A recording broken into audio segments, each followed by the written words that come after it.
Depuis 59, son regard séduit les dames. Une voiture, un mythe. La Mini fait aujourd'hui le bonheur des collectionneurs et des passionnés de course automobile. En Béarn, l'Anglaise a trouvé une famille, les quirrières, pilotes, carrossiers et préparateurs moteurs.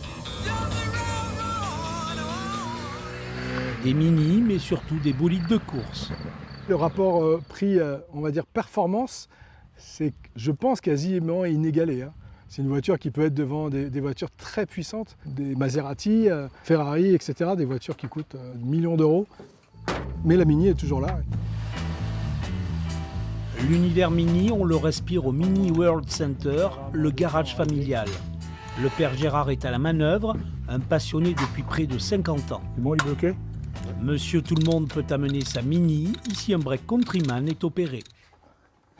Moi, je me souviens à l'époque, je travaillais dans une concession BMC à 18 ans et on en vendait beaucoup.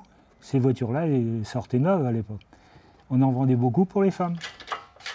Sortie en 59, la Morris Mini a été produite jusqu'en 2000, un objet de collection qui peut coûter plusieurs dizaines de milliers d'euros une fois remis à neuf.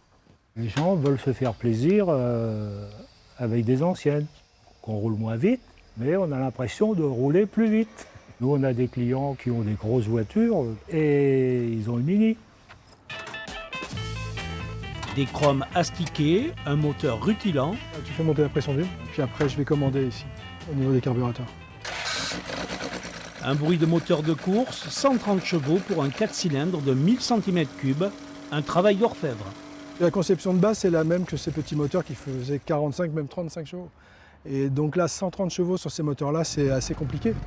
Avec plusieurs années, on arrive à fiabiliser ces mécaniques. Dernier roulage pour une belle dame endiablée, habillée d'un rouge Ferrari.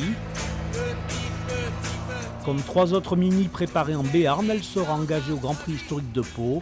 Un plaisir réservé à de riches passionnés.